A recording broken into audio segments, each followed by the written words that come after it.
Astro సిండికేట్లో మీ personal and business promotions కోసం కింది నెంబర్కు కాంటాక్ట్ చేయండి.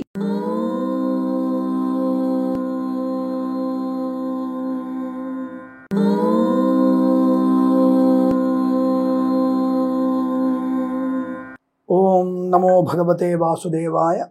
ఓం నమ శివాయ. కార్తీక మాసంలో మనము కార్తీక పురాణాలు, ఆ పురాణంలో ఉన్నటువంటి కథల్ని చెప్పుకుంటున్నాం. మనం మొన్నటి వరకు 22 అధ్యాయాలు పూర్తి చేసుకొని ఈరోజు మనము 23వ అధ్యాయాన్ని చెప్పుకుందాం. 23వ అధ్యాయంలో శ్రీరంగ క్షేత్రంలో పురంజయుడు ముక్తి పొందడం.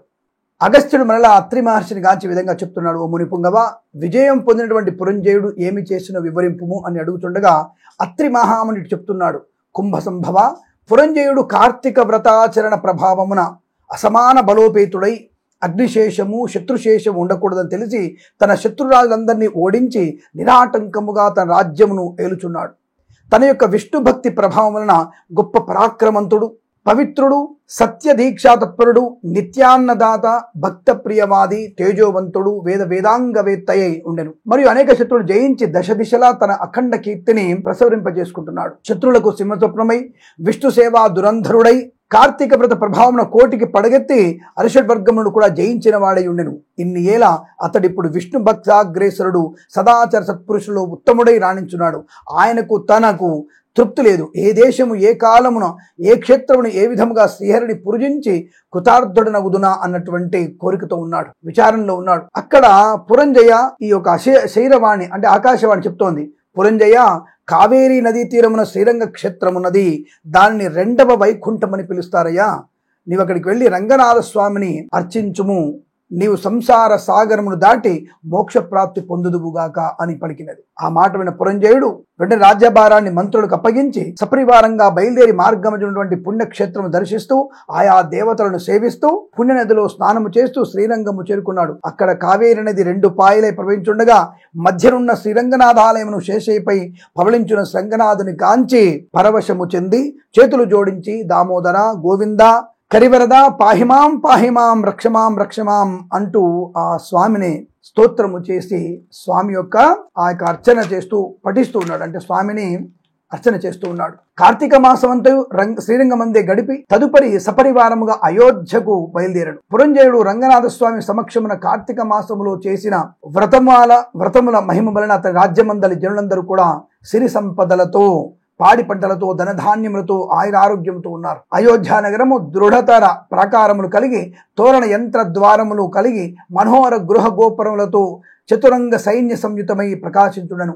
అయోధ్య నగరమందలి వీధులు యుద్ధ నేర్పరులై, రాజనీతి కలవారై, వైరి గర్భము నిర్భేదకులై, నిరంతరము విజయశీరులై అప్రమత్తులై ఉన్నారు.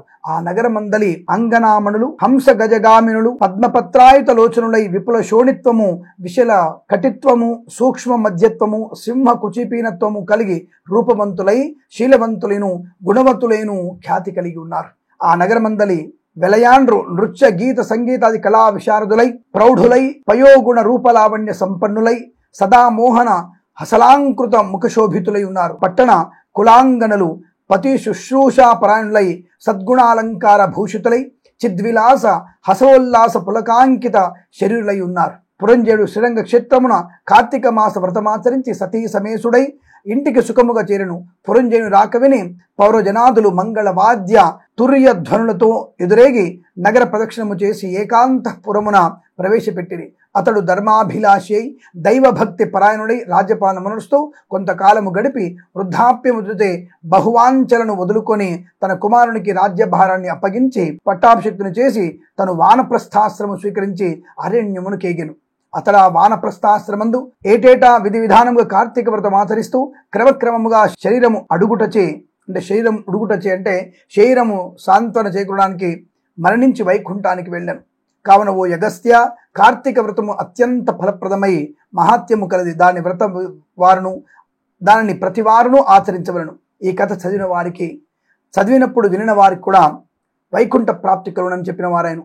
ఈ యొక్క 23వ అధ్యాయం త్రయోవింశాధ్యాయము ఈరోజు పారాయణ సమాప్తమైనది. మరి 24వ అధ్యాయంలో అంబరీషుని ద్వాదశి వ్రతం. అత్రి మహాముని మరల అగస్త్యునితో, ఓ కుంభ సంభవ, కార్తీక వ్రత ప్రభావమున ఎంత విచారించినను ఎంత వినను తనివి తీరదు, నాకు తెలిసినంత వరకు వివరింతును ఆలకింపు. గంగా గోదావరి మొదలగు నదులలో స్నానము చేసినందువలన సూర్య చంద్రగ్రహణ సమయములందు స్నానాదులో నుంచినటువంటి ఎంత ఫలము కలుగునో శ్రీమన్నారాయణ నిజతత్వమును తెలిపేడి కార్తీక వ్రతమందు శుద్ధ ద్వాదశి నాడు భక్తి శ్రద్ధలతో దాన ధర్మములు చేయువారికి అంత ఫలమే కలుగును. ఆ ద్వాదశి నాడు చేసిన సత్కార్య ఫలము ఇతర దినములలో చేసిన ఫలము కంటే 1000 రెట్లు అధికముగా కాగలదు. ఆ ద్వాదశి వ్రతం వచ్చే విధానం ఎట్లో చెప్పెద వినుము. కార్తీక శుద్ధ దశమి రోజున పగటిపూట మాత్రమే భుజించి ఆ మర్నాడగన ఏకాదశి రోజున ఏ వ్రతము చేయక శుష్కోపవాసముండి ద్వాదశి ఘడియలు వచ్చిన తరువాతనే భుజింపవలెను. దీనికి ఒక ఇతిహాసము కలదు, దాన్ని కూడా వివరించదను, సావధానుడవై విలుము ఆలకింపని చెప్తున్నాడు. పూర్వము అంబరీషుడునను రాజు కలడు. అతడు పరమ భాగవతోత్తముడు, ద్వాదశి వ్రత ప్రియుడు. అంబరీషుడు ప్రతి ద్వాదశి నాడు తప్పకుండా వ్రతము చేసి ఒక ద్వాదశి నాడు ద్వాదశి గడిలు స్వల్పముగా నుండెను. అందుచే ఆ రోజు పెందలకడనే వ్రతమును ముగించి బ్రాహ్మణ సమారాధన చేయదలిచి సిద్ధముగా ఉన్నాడు. అదే సమయం నాకు అక్కడకు కోప స్వభావుడగునటువంటి దుర్వాసుడు వచ్చెను. అంబరీషుడు ఆముని గౌరవించి ద్వాదశి గడియలలో పారణ చేయవలను కాన తొందరగా స్నానము చేసి రమ్మనమని కోరెను. దుర్వాసులకు అంగీకరించి సమీపమున గల నదికి స్నానమునకై వెళ్ళిపోయాను. అంబరీషుడు ఎంతసేపు వేచునను దుర్వాసుడు రాలేదు. ద్వాదశి గడియలు దాటిపోతున్నవి. అందుచేత అంబరీషుడు తనను అనుకులను. ఇంటికొచ్చిన దుర్వాసుని భోజనమునకు రమ్మంటిని. ఆ ముని నది స్థానమునకు వెళ్ళి ఇంతవరకు రాలేదు. బ్రాహ్మణుడు ఆతిథ్యమిత్రుని మాట ఇచ్చి భోజనం పెట్టకపోవుట మహాపాపం. అది గృహస్థునకి అపచారము, అధర్మము కూడా. ఆయన వచ్చే వరకు ఆగితిన ద్వాదశి ఘడియలు దాటిపోవును, వ్రతభంగము కలుగును. ఈ ముని మహాకోప స్వభావము గలవాడు. ఆయన రాకుండగా నేను భుజించిన నన్ను శపించును. నాకేమీ తోచకున్నది. బ్రాహ్మణ భోజనం అతిక్రమించరాదు, ద్వాదశి గడియలు మించిపోకూడదు. గడియలు దాటిపోయిన పిదప భుంజినలా హరిభక్తిని వదిలిన వాడనగుదును. ఏకాదశి నాడున్నటువంటి ఉపవాస నిష్ఫలమగును. ద్వాదశి విడిచి భుజించిన భగవంతునకు భోజనం చేసిన దుర్వాసనకు కోపం వచ్చును. అదేనుగాక ఈ నియమమును నేను అతిక్రమించడలా వెనుకటి జన్మయందు చేసిన పుణ్యమును నశించును. దానికి ప్రాయశ్చిత్తము లేదు అని ఆలోచించి బ్రాహ్మణ శాపమునకు భయము లేదు. ఆ భయమును శ్రీ మహావిష్ణుచే పోగొట్టగలడు. కావున నేను ద్వాదశి గడియలో భోజనం చేయుటే ఉత్తమని ఆయనను పెద్దలతో ఆలోచించి మంచిదని సర్వజ్ఞులైన కొందరు పండితులను పిలిపించి వారితో అడుగుతున్నాడు. ఓ పండిత శ్రేష్ఠులారా, నిన్నటి దినమున ఈ ఏకాదశి చేట నేను కట్టిక ఉపవాసం ఉంటిని. ఈ దినమును స్వల్పముగా మాత్రమే ద్వాదశి గడియలున్నవి. ద్వాదశి గడియలలో భుజించవలసినది. ఇంతలో నా ఇంటికి దుర్వాస మహాముని చేసినారు. ఆ మహాముని నేను భోజనముకు ఆహ్వానించాను. అందుకు ఆయన అంగీకరించి నదీ స్నానార్థమై వెళ్ళి ఇంతవరకు రాలేదు. ఇప్పుడు ద్వాదశి గడియలు దాటిపోవచ్చున్నవి. బ్రాహ్మణుడు వదిలి ద్వాదశి గడియలలో భుజింపవచ్చునా, లేక వ్రతభంగము సమ్మతించి ముని వచ్చే వరకు వేచి ఉండవలనా? ఈ రెంటిలో ఏది ముఖ్యమైనదో తెలుపగోరుతుందని చెప్పి అడిగాడు. అంత ధర్మజ్ఞులైన పండితులు ధర్మశాస్త్రను పరిశోధించి విమర్శ ప్రతివిమర్శ చేసుకొని దీర్ఘముగా ఆలోచించి, మహారాజా, సమస్త ప్రాణకోటులు గర్భ కుహరములందు జఠరాగ్ని రూపమున రహస్యమగున్నటువంటి అగ్నిదేవుడు ఆకలిని పుట్టించి ప్రాణులను భుజించిన చతుర్విధాన్నమును పచనము గావించి దేహేంద్రియాలకు శక్తి పొసుకుతున్నాడు. ప్రాణవాయువు సహాయంతో జఠరాగ్ని ప్రజ్వరిల్ను. అది చెలరేగి క్షుద్బాధ దప్పిక కలుగును. ఆ తపము చల్లార్చవలన అన్నము నీరు పుచ్చుకొని శాంతపరచవలను. శరీరమునకు శక్తి కలుగుజేయవాడు అగ్నిదేవుడు. దేవతలందరికంటే అధికుడై దేవపూజ్యుడైనాడు. అగ్నిదేవుడందరూ సదా పూజించవలను. గృహస్థు ఇంటికి వచ్చిన అతిథి కడజాతి వాడైనను భోజనం విడుదునని చెప్పి వానికి పెట్టకుండా తినరాదు. అందులోనూ వేదాంగ విద్యా విశారదుడును మహాతపశ్శాలియు సదాచార సంపన్నుడు అయిన దుర్వాస మహాముని భోజనకు పిలిచి వానికి పెట్టకుండా తాను భుజించడం వలన మహాపాపము కలుగును. అందువలన ఆయుక్షీణము కలుగును. దుర్వాసులంతటి వారిని అవమానమరించిన పాపము సంప్రాప్తమగును అని విశదపరిచిరి. ఇది 24వ అధ్యాయం. 24వ సమాప్తము. 25వ అధ్యాయంలో దుర్వాసుడు అంబరీషుని శపించుట. అంబరీష, పూర్వజన్మలో కించిత్ పాప విశేషము వలన నీకి అనర్థం వచ్చినది. నీ బుద్ధిచే దీర్ఘముగా ఆలోచించి నీకెట్లా అనుకూలించునో అట్లా నీ చేయుమని ఇక మాకు సెలవిప్పించమని చెప్పేసి వాళ్ళు పండితులు వెళ్ళిపోయారు. అంత అంబరీషుడు పండితోత్తములాగా నా నిశ్చిత అభిప్రాయం ఆలకించి వెళ్ళండి. ద్వాదశి నిష్టను విడుచుట కన్నా విప్రశాపము అధికమైనది కాదు. జలపానము చేయటం వలన బ్రాహ్మణి అనుమానపరచుటగాను ద్వాదశి విడుచుట కాదు. అప్పుడు దుర్వాసుడు నెల శపించును, నిందింపడు. నా తొలి పుణ్యఫలము నశింపదు. కావున జలపానముందరించి ఊరకుందును, అంటే జలపానము చేసి ఊరకుండెదను. అని వారి ఎదుటే జలపానమును ఉనరించెను. అంబరీషుడు జలపానమునరించిన మరుక్షణమునే దుర్వాసుడు స్నాన జపాదులు పూర్తి చేసుకొని అక్కడికి వచ్చాను. వచ్చిన వెంటనే ఆ ముని మహారౌద్రాకారుడై కండ్ల వెంట నిప్పులు గ్రక్కుచూ, ఓరి మదాంధ, నన్ను భోజనానికి రమ్మని నేను రాకనే నీవేళ భుజించితివి. ఎంత దుర్మార్గము, ఎంత నిర్లక్ష్యము, ఎంతటి ధర్మ పరిత్యాగివి. అతిథికి అన్నము పెట్టడని ఆశ చూపి పెట్టకుండా తాను తినినవాడు మలభక్షకుడగును. అట్టి అధముడు మరుజన్మలో పురుగై పుట్టును. నీవు భోజనమునకు బదులు జలపానము చేసిదివి, అది భోజనముతో సమానమైనదే. నీవు అతిథిని విడిచి భుజించావు కాన నీవు నమ్మక ద్రోహి అగుదువే గాని హరిభక్తులు ఎట్లవుదువు. శ్రీహరి బ్రాహ్మణ మానమున సహింపడు, శ్రీహరి బ్రాహ్మణ అవమానాన్ని సహింపడు. మమ్మే అవమానించుటైన శ్రీహరిని అవమానించుటయే. నీ వంటి హరినిందాపరుడు మరి ఒకడు లేడు. నీవు మహాభక్తుడవైన అతి గర్వం కలవాడవై ఉన్నావు. ఆ గర్వముతో నీవు నన్ను భోజనమునకు ఆహ్వానించి అవమానపరిచి నిర్లక్ష్యముగా జలపానమొదించిదివి. అంబరీష, నీవెట్లు పవిత్ర రాజకుటుంబంలో పుట్టినావురా, నీ వంశము కళంకము కాలేదా అని కోపముతో నోటికి వచ్చినట్టుగా తిట్టెను. అంబరీషుడు ముని కోపమునకు గడగడా వణుకుచు ముకుళిత హస్తములతో, మహానుభావ, నేను ధర్మహీనుడను, నా అజ్ఞానంచే నేను ఈ కార్యము చేసేదని నన్ను రక్షింపుము. బ్రాహ్మణులకు శాంతియే ప్రధానము. మీరు తపోధనులు, దయా దాక్షిణ్యములు కలవారుగాక నన్ను కాపాడమని అతని పాదము పడెను. దయాశూనుడైనటువంటి దుర్వాసుడు అంబరీషుని తలను తన ఎడమకాలితో తన్ని దోషికి శాపం ఇవ్వకుండా ఉండరాదు. నీవు మొదటి జన్మలో చేపగాను, రెండవ జన్మలో తాబేలుగాను, మూడవ జన్మలో పందిగాను, నాలుగవ జన్మలో సింహముగాను, ఐదవ జన్మలో వామనుడవుగాను, ఆరవ జన్మలో క్రూరుడవుగా బ్రాహ్మణుడుగా పుడతావు. ఏడవ జన్మలో మాధుడైన మూఢుడైన రాజుగాను, ఎనిమిదవ జన్మలో రాజ్యము గాని సింహాసనుడైనట్టి రాజుగాను, తొమ్మిదవ జన్మలో పాషాండ మతస్థునిగాను, 10వ జన్మలో పాపబుద్ధి గల దయ్యాలేని బ్రాహ్మణుడుగా పుట్టెదుగా కానీ వెనుక ముందు ఆలోచించక శపించను. ఇంకనూ కోపం తగ్గనందున మరల శపించడానికి ఉద్యుక్తవుతుండగా మహావిష్ణువు బ్రాహ్మణ శాపం వృధా కాకూడదని తన భక్తునికి ఏ అపాయం కలుగుండగా అంబరీషుని హృదయంలో ప్రవేశించి, మునివర్య, అటునే మీ శాపానుభవింతును అని ప్రాధేయపడెను. కానీ దుర్వాసుడు ఇంకనూ కోపం పెంచుకొని శపించబోగా శ్రీమన్నారాయణుడు తన సుదర్శన చక్రము అడ్డుపెట్టెను. ఆ సుదర్శనము కోటి సూర్యప్రభలతో అగ్నిజ్వాలలు క్రక్కుచూ దుర్వాసునిపై పడబోయెను. అంత దుర్వాసుడు ఆ చక్రముతలను చూసి మసిచేయునని తలంచి ప్రాణంపై ఆశ కలిగి అక్కడి నుండి బ్రతుకు జీవుడాన్ని పరిగెట్టెను.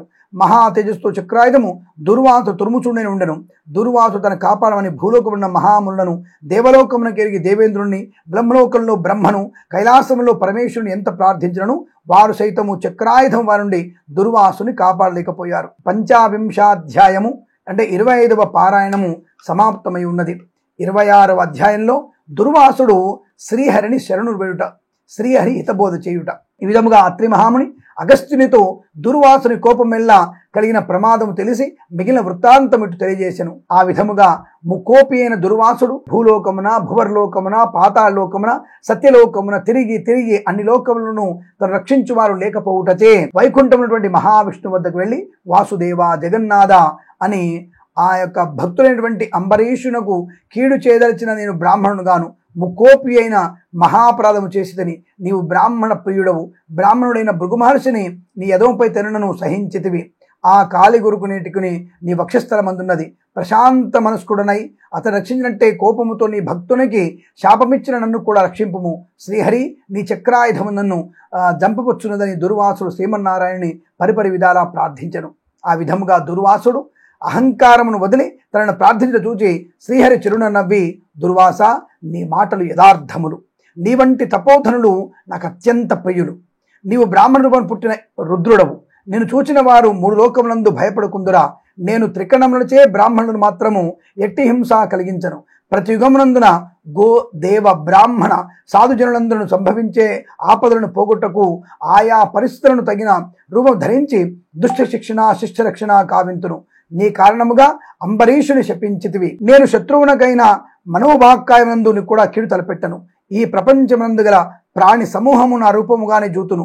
అంబరీషుడు ధర్మయుక్తముగా ప్రజాపల చేచుండను. కానీ అటువంటి నా భక్తులు నీవు అనేక విధముల దూషించితివి, ఎడవ పాదములు తన్నితివి. అతని ఇంటి నుండి నీవు అతిథివై వచ్చి కూడా వేళకు రాని ఎడల 12 గడి దాటకుండగా భుజింపురని అంబరీషునికి చెప్పవైతివి. అతడు వ్రతభంగమునకు భయపడి నిరాకై చూచి చూచి జలపానం మాత్రం చేసెను. అంతకంటే అతడు అపరాధం ఏమి చేసెను? చాతుర్వర్ణముల వారికి భోజన నిషిద్ధ దినములందు కూడా జలపానము దాహశాంతికిని పవిత్రతకును చేయదగినదే కదా. జలపానము రణించిన మాత్రం నా భక్తుని దూషించి శపించితివి. అతడు వ్రతభంగమునకు భయపడి జలపానము చేసినాడు కానీ నిన్ను అవమానించ కాదు కదా. నీవు మండిపడుచున్నటువంటి బ్రతిమాల నిన్ను శాంతింపజేయ చూచెను. ఎంత బ్రతిమాలను నీవు శాంతింపనందున నన్ను శరణు వేడెను. నేనప్పుడు రాజు హృదయంలో ప్రవేశించినాను. నీ శాపఫలమును 10 జన్మలలో అనుభవించునని పలికిన వాడి నేనే. అతడు నీ వలన భయముచే నన్ను శరణు చేర్చెను, కానీ తన దేహము తాను తెలుసుకునే స్థితిలో లేడు. నీ శాపమును అతడు వినలేదు. అంబరీషుడు నా భక్తి కోటిలో శ్రేష్ఠుడు, నిరపరాధి, దయాశీలి, ధర్మతత్పరుడు. అటువంటి వారిని అకారణముగా దూషించితివి, అతడిని నిష్కారణముగా శపించితివి. విచారింపవలదు. ఆ శాపమును లోకోపకారమునకై నేనే అనుభవింతును. అదిటలైనా నీ శాపములో మొదటి జన్మ మత్స్య జన్మ. నేను కల్పమున మనువును రక్షించు నిమిత్తము సోమకుడు రాక్షసుని చంపుటకు మత్స్యరూపం ఎత్తెదను. మరికొంత కాలమునకు దేవదానవులు క్షీరసాగరమును మదించుటకు మందర పర్వతమును కబముగా చేయుదురు. ఆ పర్వతమును నీటిలో ఉండగా కూర్మ రూపమున ఇప్పుడు మోయుదును. వరాహ జన్మమెత్తి హిరణ్యాక్షుని వధింతును. నరసింహ జన్మమెత్తి హిరణ్యకశిపును జంపి ప్రహ్లాదను రక్షింతును. బలిచే స్వర్గము నుండి పారదొల్లబడిన ఇంద్రునకు స్వర్గమును అప్పగించుటకు బలిచక్రవర్తిని పాతాళోకము తొక్కివేతును. భూభారమును తగ్గించుటకు క్షత్రియుల జంపు బ్రాహ్మణుడై జన్మించి భూభారమును తగ్గింతును. లోకకంటకుడైన రావణుని చంపి లోకోపకారము చేయుటకు రఘువంశమున రాముడునై జన్మింతును. పిదప యదువంశమున కృష్ణునిగను, కలియుగమున బుద్ధుడుగను, కలియుగాంతమున విష్ణుచిత్రులను విప్రుని ఇంట కల్కి అను పేరు జన్మించి అశ్వారూఢనై పరిభ్రమిస్తూ బ్రహ్మద్వేషులందరూ మట్టుపెట్టెదను. నీవు అంబరీషునకు శాపరూపము ఇచ్చిన 10 జన్మలు యథావిధిగా పూర్తి చేయుదును.